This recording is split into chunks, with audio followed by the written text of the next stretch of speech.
আসসালামু আলাইকুম। আলী স্যারের লাইভ ক্লাসে সবাইকে স্বাগত।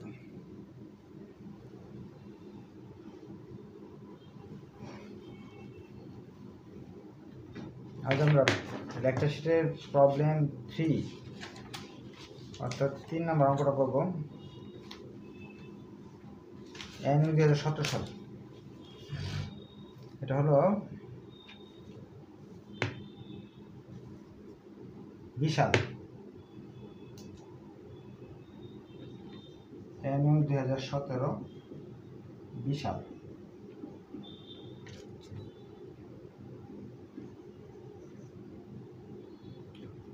যেহেতু অঙ্ক অনেক লম্বা, অনেক বড়, কথা না বলে তাড়াতাড়ি ক্লাস শুরু করে দিই। যারা লাইভে আছেন কমেন্ট করবেন, আর জুমে যারা সরাসরি প্রশ্ন করতে হবে। এখানে office supply, inventory, account receivable, cash অনেকগুলো তথ্য দেওয়া আছে এবং নিচে কিছু সমন্বয় দিয়ে বলছে ইনকাম স্টেটমেন্ট করে দেখাও ডিসেম্বর 31, 2016 সালে। ইনকাম স্টেটমেন্ট করার জন্য ঘর করে ফেলতে হবে, এটা তো আমরা জানি। উপরের কথাগুলো তো প্রথম ক্লাসে লিখে দিছি, এখন আর লিখলাম না, সরাসরি অঙ্কে চলে যাচ্ছে।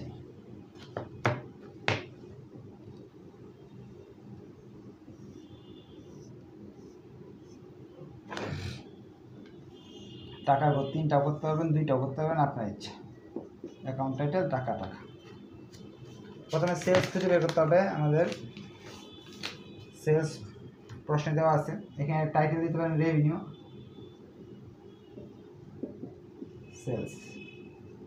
সেলস প্রশ্নে দেওয়া আছে 29,000 টাকা।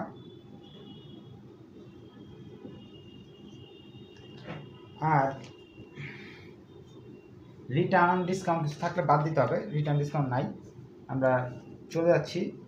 এটা আসলে অঙ্কটা করার জন্য আগে সম্পূর্ণ ডাকটা পড়ে নিতে হবে। আমার পড়া আছে, যেহেতু আর দ্বিতীয়বার পড়তেছি না, আপনারা পড়ে নেবেন। প্রথমে অ্যাডজাস্টমেন্টে চলে যাবেন। 4 নম্বর অ্যাডজাস্টমেন্টে দেখেন, সেলস অফ টাকা 1000 ওয়াজ টোটালি অমিটেড। 1000 টাকার বিক্রয় সম্পূর্ণ বাদ পড়ে গেছে।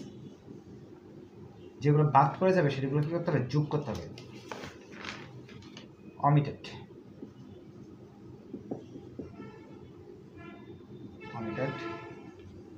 1000, টোটাল 30,000 হয়ে গেল। ফাইনাল গোলই হলো, এটার নাম নেট সেল। এরপরে বাদ দিতে হবে আমার less cost of goods sold.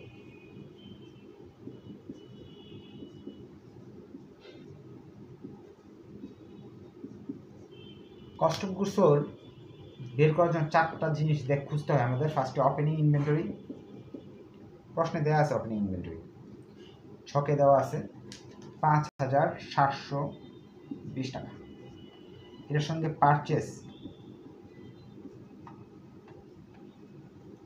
Purchase দেওয়া থাকবে প্রশ্নে 12,300 টাকা দেওয়া আছে। ট্রায়াল ব্যালেন্সটা আমাদের দেখবো আমরা। এটার সঙ্গে যদি রিটার্ন ডিসকাউন্ট এরকম কিছু থাকায় সেটা বাদ দিব। এখানে আছে রিটার্ন, পারচেস রিটার্ন, খুঁজে দেখেন ডেবিট পাশে।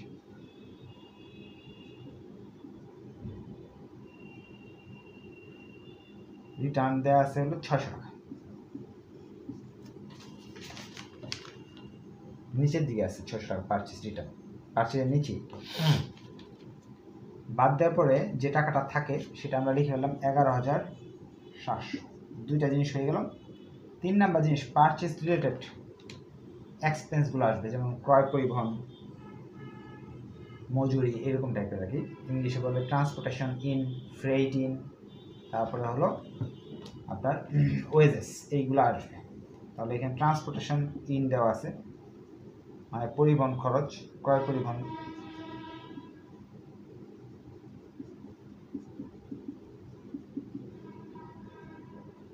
$620 টাকা। 3টা আইটেম পেয়ে গেলাম, যোগ করে নামাইতেছি 18,040 টাকা। এখান থেকে সবসময় বাদ দিতে হবে ইন্ডিং ইনভেন্টরি। ওপেনিং যোগ ইন্ডিং ইনভেন্টরি বাদ। ইন্ডিং ইনভেন্টরি প্রশ্নে দেওয়া আছে, কোথায় দেওয়া আছে? নিচে অ্যাডজাস্টমেন্টে 5,000 দেওয়া আছে। কোয়েশ্চেন থাকলে বলতে পারেন। এটা থেকে এটা বাদ দিলাম, তাহলে 13,040 টাকা। এটা থেকে এটা বাদ দিলাম, চলে আসলো 16,960 টাকা। এটার নাম হলো gross profit.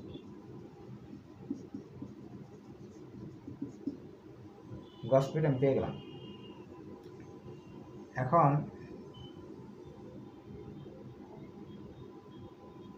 Operating expense,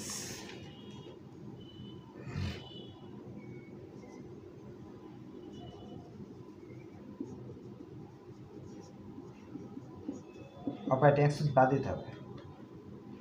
operating expense দুই রকমের হয়, একটা সেলিং, একটা অ্যাডমিনিস্ট্রেটিভ এক্সপেন্স। সেলিং মানে দোকানের খরচগুলো, আর অ্যাডমিনিস্ট্রেটিভ মানে অফিসের খরচগুলো।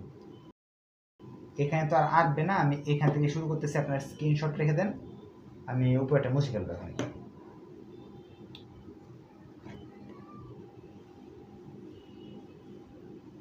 গ্রস প্রফিটটা আমি লিখে রাখতেছি।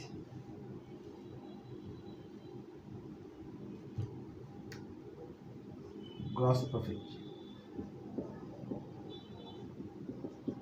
এই 16,960, এখান থেকে শুরু করলাম। অপারেটিং এক্সপেন্স লিখবো এখন।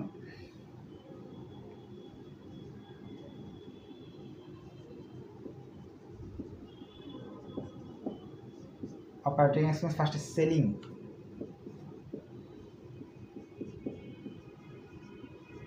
সেলিং এক্সপেন্স মানে দোকানের খরচ। দোকানের খরচ এখানে একটাই দেওয়া আছে, ডেলিভারি এক্সপেন্স, একটা বিক্রয় পরিবহন খরচ, এটাকে বলে বাংলায়। ডেলিভারি এক্সপেন্স প্রশ্নে দেওয়া আছে 880 টাকা। এখন 3টা ঘর করে নিতে পারেন, 2টা ঘর করলেও চলে। এই যে ডেলিভারি এক্সপেন্স যদি 2-3টা থাকতো তাহলে এই ঘরে লিখে ফাইনাল ঘরে লিখতাম যোগফলটা, যেহেতু একটা তাহলে এখানে লিখলে হবে। 2 নাম্বারটার নাম হলো অ্যাডমিনিস্ট্রেটিভ অ্যান্ড অফিস এক্সপেন্স।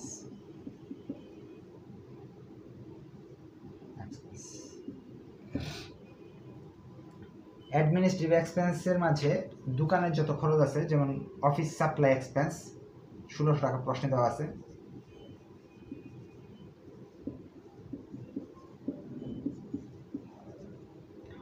এরপরে দেওয়া আছে ইন্স্যুরেন্স, বিমা, প্রশ্নে দেওয়া আছে সরাসরি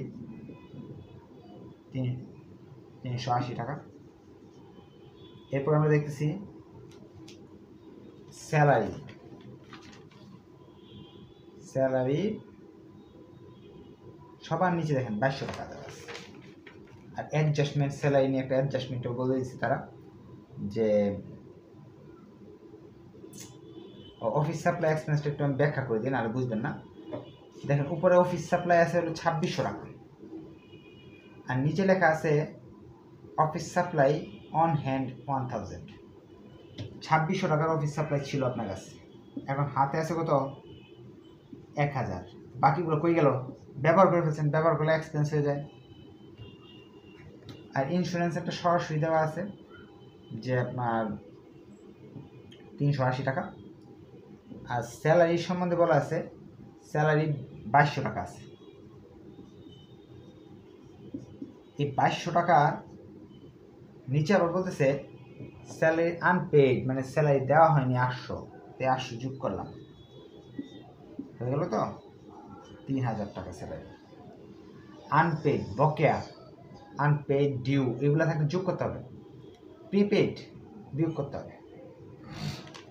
হয়ে গেল, উপরের সব আইটেম নিয়ে আসছি। এবার আমরা অ্যাডজাস্টমেন্টগুলো একবার দেখবো। প্রথম 1 নাম্বার অ্যাডজাস্টমেন্ট ইনভেন্টরি নিয়ে নিছি, সাপ্লাইয়ের 2 নাম্বার অ্যাডজাস্টমেন্ট নিয়ে নিছি। সাপ্লাই বলছে 2600 প্রথম বছরের শুরুতে ছিল, এখন আছে 1000, তার মাঝখানে 1600 টাকা এক্সপেন্স হয়েছে। পরবর্তী ডিপ্রিসিয়েশন মানে অবচয়, অফিসের ফার্নিচারের অবচয় হয়েছে, তাহলে ডিপ্রিসিয়েশন এক্সপেন্স ফার্নিচার 5%। তো ফার্নিচার যে টাকাটা আছে এটা 5% ধরতে হবে। ফার্নিচার এখানে প্রশ্নে ফার্নিচার দেওয়া আছে হলো 24,000 টাকা। 24,000 টাকা 5% করতে হবে, আসবে 1200।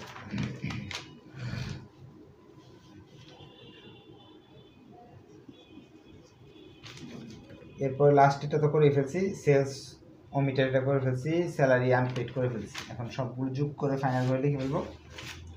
ফাইনাল করে আসছে 6180, 6180।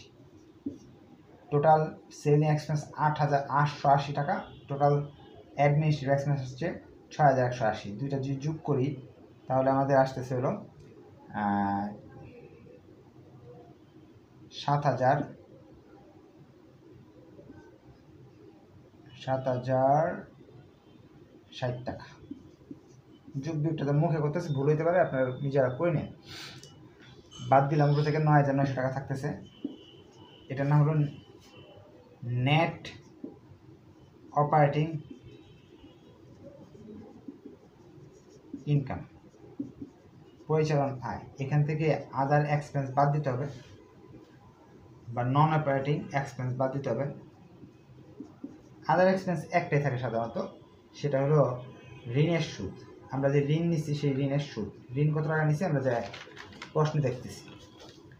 ঋণ সম্বন্ধে বলা আছে 8% লোন, 8% ঋণ নিচ্ছি আমরা 1/7/2016 সালে 10,000 টাকা। তাহলে আমরা লিখবো ইন্টারেস্ট এক্সপেন্স,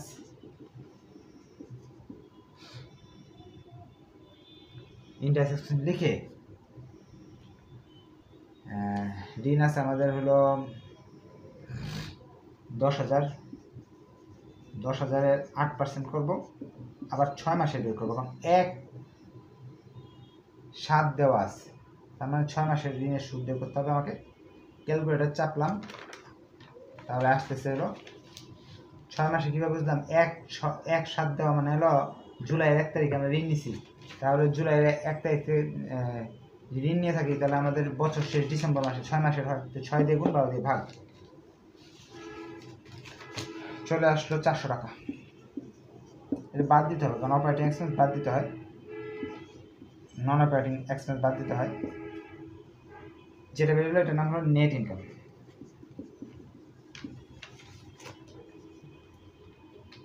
আমাদের ইনকাম স্টেটমেন্ট হয়ে গেল।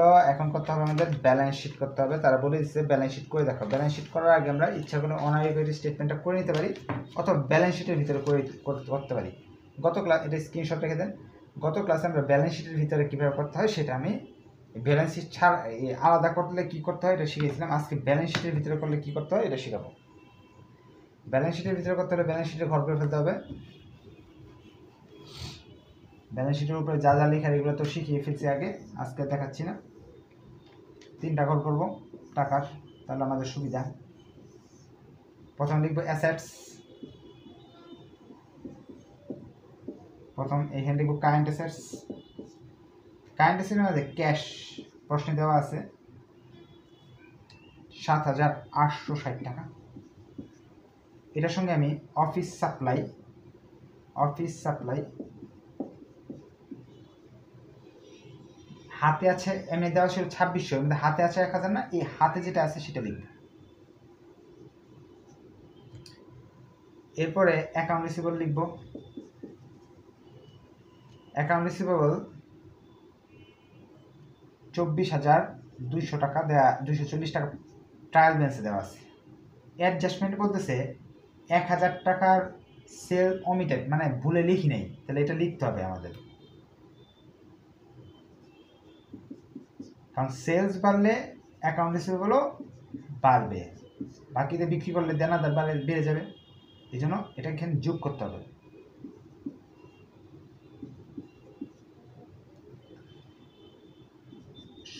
উপরে আর কোনো কিছু নাই, ইন্ডিং ইনভেন্টরি আছে নিচে সমন্বয়ে, সেটাও নিয়ে আসবো। এইগুলো ছিল আমাদের কারেন্ট অ্যাসেটস 4টা, যোগ করে ফাইনাল করে লিখে ফেলবো টোটাল কারেন্ট অ্যাসেটস। এখানে লিখবো টোটাল কারেন্ট অ্যাসেটস। এরপর করতে হবে আমাদের ফিক্সড অ্যাসেটস। ফিক্সড একটা আছে ফার্নিচার। ফার্নিচার আছে আমাদের 24,000।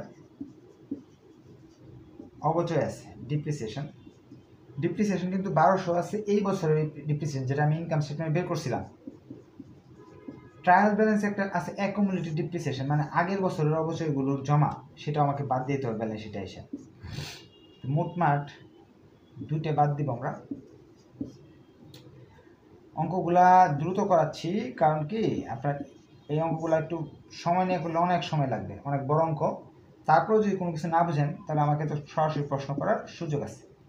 টোটাল ফিক্সড অ্যাসেটস চলে আসলো, যোগ করে ফেললাম, 57,700 টাকা আসছে টোটাল অ্যাসেটস।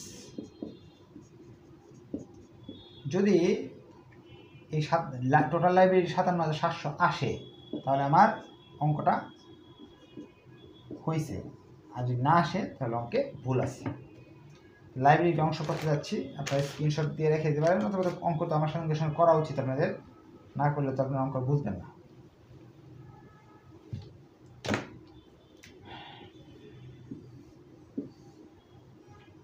প্রথমে লিখব কায়েন লাইব্রেরি। কায়েন লাইব্রেরিটি করার জন্য ফার্স্টে অ্যাকাউন্টস পেবলকে নিয়ে আসবো। ট্রায়াল ব্যালেন্সে দেওয়া আছে অ্যাকাউন্টস পেবল 10,000 টাকা। এরপর আনবো আর কোনো আইটেম নাই কায়েন লাইব্রেরিটি। কায়েন লাইব্রেরি মানে তো আমি গত ক্লাসে বুঝাইছি 1 মাসের ভিতরে যে টাকা দিতে হচ্ছে। ইন্টারেস্ট যে আছে, ঋণের সুদ একটা সবার শেষে আনছিলাম,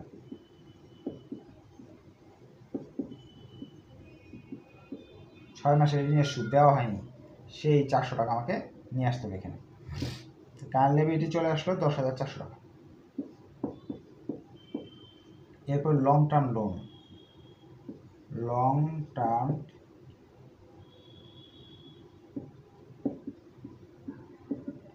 লোন করতে গেলে আমাদের এখানে একটা ঋণ আছে 8% লোন, এটা আমাকে আনতে হবে 10,000 টাকা। একটা আইটেম আছে তো ফাইনাল করে লিখে ফেললাম সরাসরি। এখন করতে হবে অনার ইকুইটি আমরা বাইরে করে যদি তাহলে এখানে আনসার দিয়ে দিলে হবে, কিন্তু বাইরে যদি না করে দিলে এখানে করতে হবে আবার। ক্যাপিটাল মূলধন এই করে লিখবো আমরা 32,000, রেওয়া মিলে দেওয়া আছে, ট্রায়াল ব্যালেন্স দেওয়া আছে 32,000 টাকা। নেট